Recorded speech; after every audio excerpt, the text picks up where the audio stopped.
Hello art beaters, Becky here for artbeads.com, and I've got a brand new video for you today.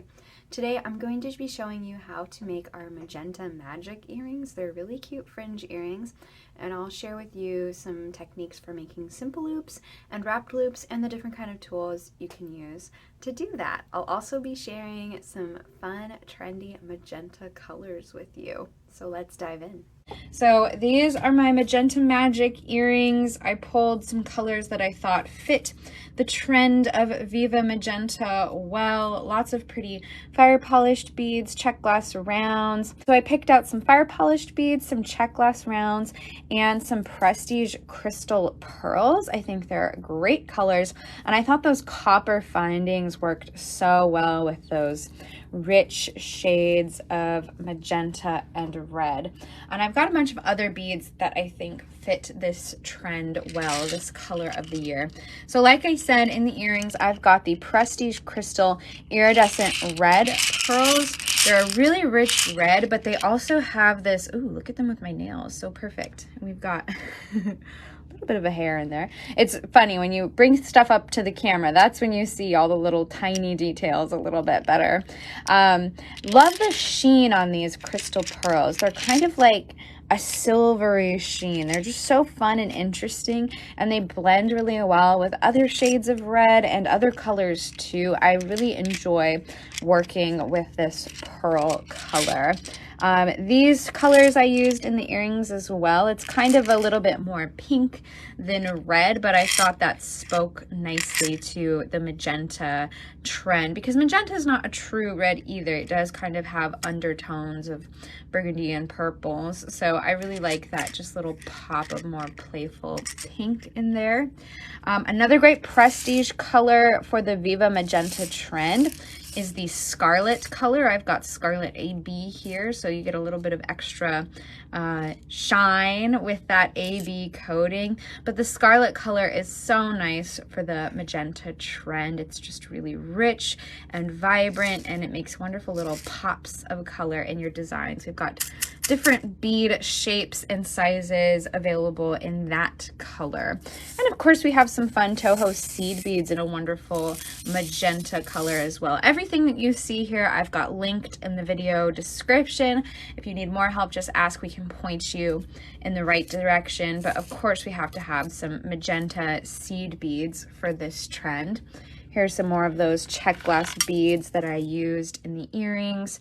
We've got the fire polished and the rounds. I love the fire polished. This fire polished, it's coming off way more kind of almost bronze or gold on camera, but it does have a red sheen in person. You can kind of see it as I twirl it around here, that there's little just glimpses of a deep red beneath that kind of bronzy shimmer. So I really like that. I think it looks really good with the copper too. Yeah, when I put it up there, you can see more of the red undertones in it.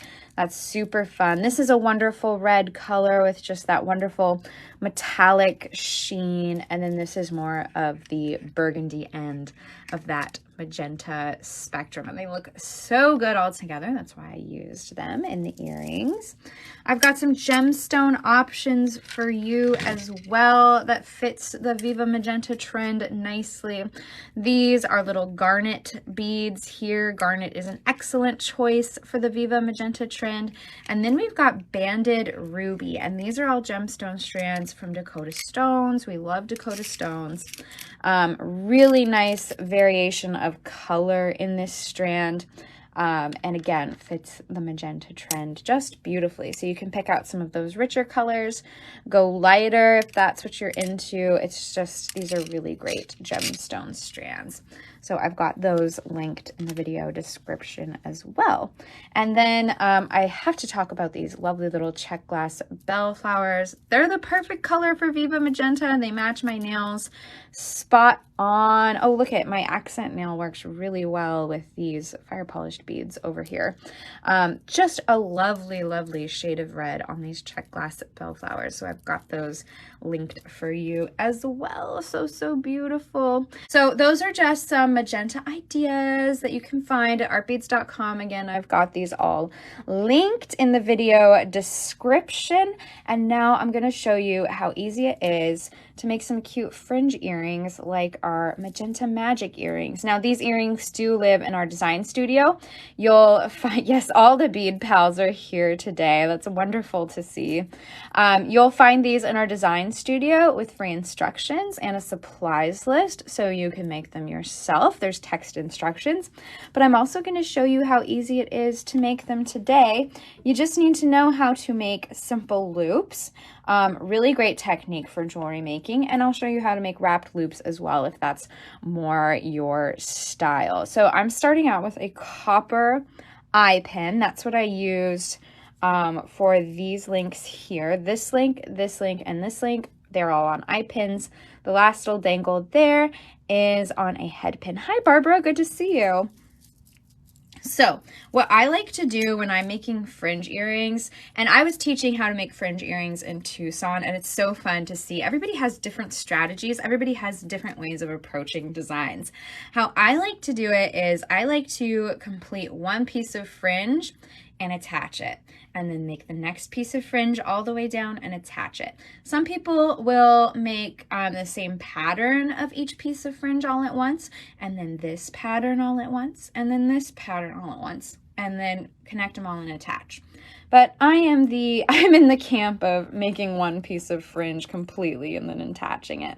But there is no wrong way to bead. That's the beauty of it. I guess we'll take inspiration from Bob Ross, and you can make your own happy little fringe. So I'm going to start and make just one piece of fringe here. So for that top piece, I used a iridescent red pearl, added that. Hello from Boston, and I'm gonna have to cut some of these strands here so I can get some more beads. So I'm just gonna, actually, we're not gonna use that, we're gonna use scissors. There we go. Scissors, and then we're gonna pick up that nice red fire polished and another crystal iridescent red pearl. So we've got our first little piece of beaded link for our first piece of fringe.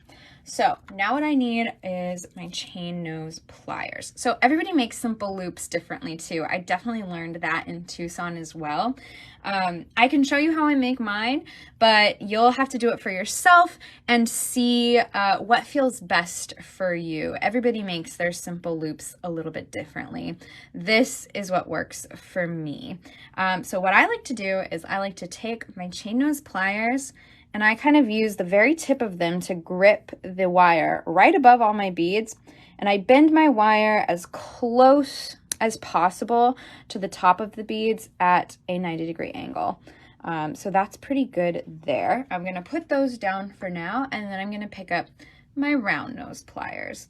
So how I do this, I like to kind of put my round nose pliers here, right next to the beads, and you're going to want to make sure that you're on the end of you can see how this nose, it gets wider, closer to the top of the pliers.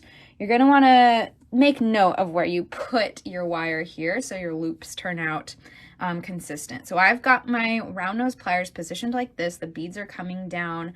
The bended wire at the top is between the two noses, and I'm just going to push my wire over the top of that round nose. Now, to complete this, I'm going to move my round nose pliers like this to get it kind of out of the way and complete that loop a little more. So it's kind of touching there. Yay, Barbara's making some jewelry for her Key West trip. Ooh, that sounds fun. I want to go to Key West. So I'm going to trim my wire now as close to the stem of that piece as possible. There we go. That is a pretty nice loop. I've gotten pretty good at making loops. I made a lot this past week in Tucson, and I've made a lot in other beading endeavors. So I'm pretty practiced at that. And you can use your wire to kind of adjust. Yes, Vicky, I use the one-step looper too. I've got that tool handy. I will show you how to do that as well. So that's how you make a simple loop. So I've got my first piece of my beaded fringe done. I'll show you how to use the one-step looper to make a simple loop as well. So I'm going to make my next little bead pattern for this first piece of fringe. So I am going to need my scissors again to cut this bead strand. There we go. So for this one, I have got these lovely little almost burgundy check glass rounds. I've got that fun kind of matte purple pink color, and then another check glass round. All right, so this is another technique for making simple loops. This is the one-step looper. Love this tool. If you know that you're going to be making a lot of simple loops and you want to work fast, this is the tool for you. And it comes in different sizes, so you can make different sized loops. I believe I've got the smallest option, but they have tools that will make bigger loops. So to use this awesome tool, I'm just taking the wire at the end of my eye pin here, and there's a little hole in this tool that you feed the wire through. So you want to go under this peg on the tool and through the hole on the other side, so it's coming out of that hole.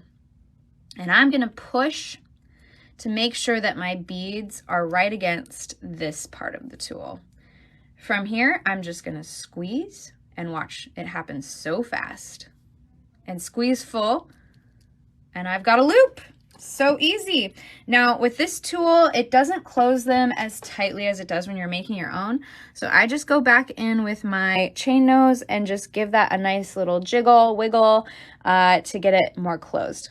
And you've got a simple loop. It's so easy. It's so fast. I use this tool all the time, but I do think it's good to know how to make simple loops on your own as well, because there will be times maybe you don't have an eye pin, maybe you're just starting with a spool of wire like the artistic wire, multicolor artistic wire, and you want to make your own loops and eye pins out of that. I don't think it's that easy to make an eye pin without beads to push against this tool. So you'll have to make your simple loop, your first simple loop, by hand. So it's very valuable to know how to make simple loops in the traditional method, but if you know you're going to be making a lot, I definitely recommend the one-step looper. I did also want to mention that I have seen people use the multi-size looping pliers. Look at these pliers. These are really cool. The mandrel has different sizes all the way down, so you can make different sized loops and they're consistent. So you can see clearly where the mandrel gets bigger. Now, these are also great for coiling jump rings, making ear wires too. This is a great wire looping tool to have if you know you're going to be doing things like that, but it can also work for simple loops as well. I like my one-step loopers as well. All right, so let's make our last little eye pin dangle. It's the same as the first one. And then for the head pin dangle, I'll show you how to make a wrapped loop. All right, so we've got our iridescent red pearl, our fire polished bead, and then our iridescent red pearl. Okay, so I'm gonna do the traditional method again so you can see how that works. So I'm taking my chain nose pliers, so they're flat on the inside, and I'm taking the very tip of them and I'm bending the wire as close as I can to the beads at a right angle. And again, everybody does this a little bit differently, so definitely check out other designers' techniques and play around with it and see what works best for you. And then I'm taking my round nose pliers, getting in there, holding the wire at about the same position as I did that first little dangle I made, and then folding the wire over the top of that round nose, positioning my pliers out of the way so I can complete that loop, removing the pliers, and then using my cutters to trim the wire close as I can to the stem. And then what I'm going to do from here is I'm going to pick up my chain nose pliers, give that little loop a little bit of an adjustment if it's needed, and then wiggle and jiggle the end as close as I can to the stem of the wire. So I've got all of those done. So I've got my top, my middle, and my bottom eye pin dangles made. Now I just need to make this little single bead dangle for the bottom. And I'm actually going to show you, I just did a simple loop here on these earrings, but I'm going to show you how to make, wiggle it just a little bit.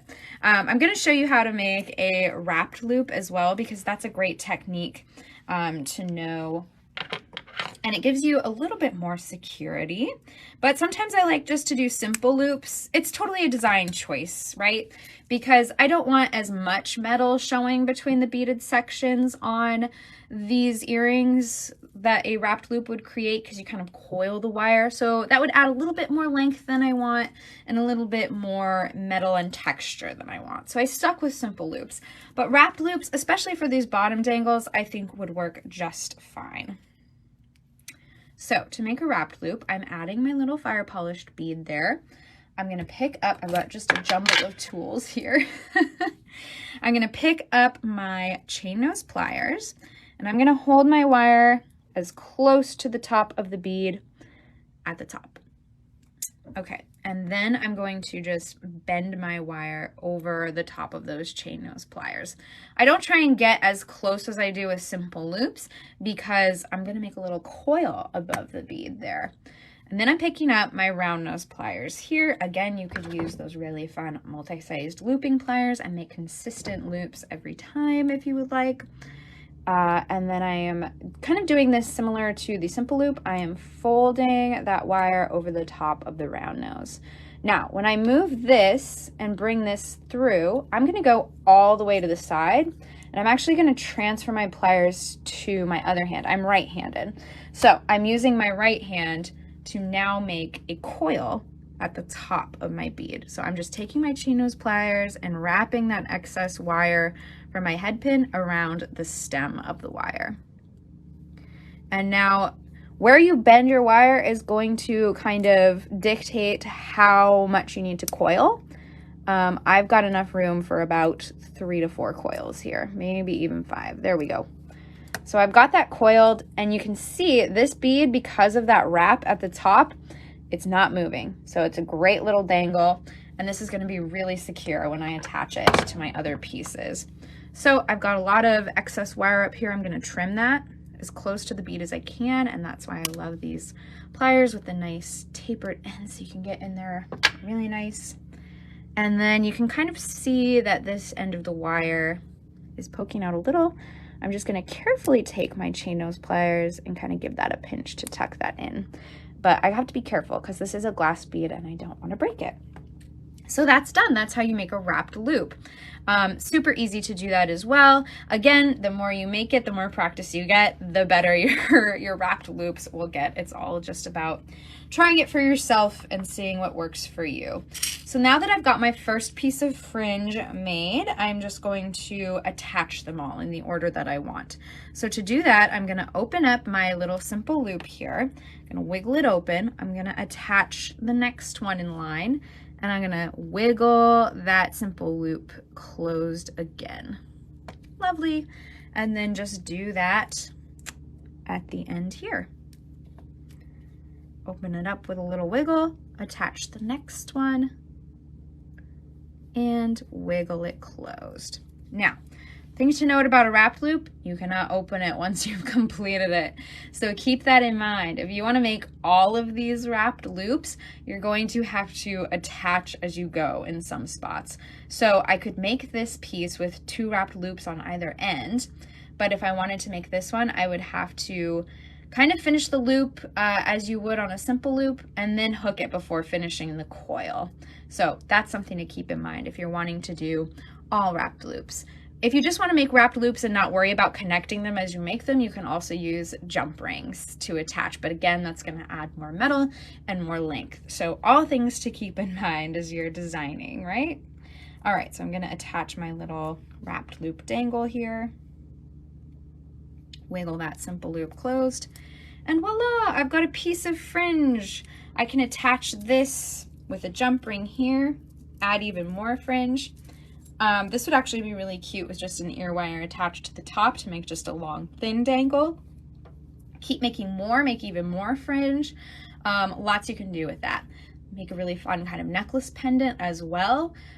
You could connect a bunch of these and make a bracelet with a clasp on either end. That would be beautiful. Now that you know these techniques, you can do a lot with it. I love doing it with fringe. Wiggling and giggling is what we do best. Yes. You guys are funny. Yay, I'm so glad you love the colors, Wanda. Love it, love it, love it. Yeah, so that's as easy as it gets. So you just have to do that. I did that 3 times over for these earrings and attached with a jump ring, and I'll show you how I like to open jump rings because there is a way to do it. And if you ever meet Wyatt White from Beadalon, ask him to show you the jump ring ballet. It is hilarious and accurate. What you want to do is again, we're going to wiggle and giggle, just wiggle it open. You don't want to pull apart, that'll weaken the jump ring. So there you go. That's how you open a jump ring. I like to put it at the top of my fringe, and then if I'm connecting to a link like this, you just attach it and then close it back up in the same manner that you opened it. Just a little wiggle. I'm going to say wiggle and giggle from now on, or wiggle and jiggle. Wonderful. So that's as easy as it gets. And you just do that 3 or 4 times to make some fun fringe earrings and attach your earring component at the top with the jump ring. Super easy, super fun, and beautiful, trendy magenta colors. Wow, that was really fun. I really enjoyed explaining that. I got a lot of practice in Tucson explaining simple loops and wrapped loops, so I thought, what a perfect time to talk about them on a live. Do a vid on essential tools for bead weaving, wire wrapping.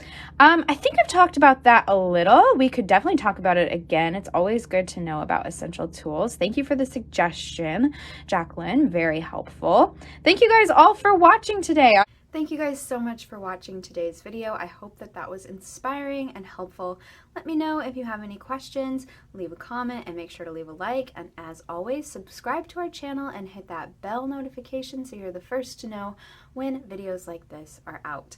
Thank you so much, and I will see you next time. Bye!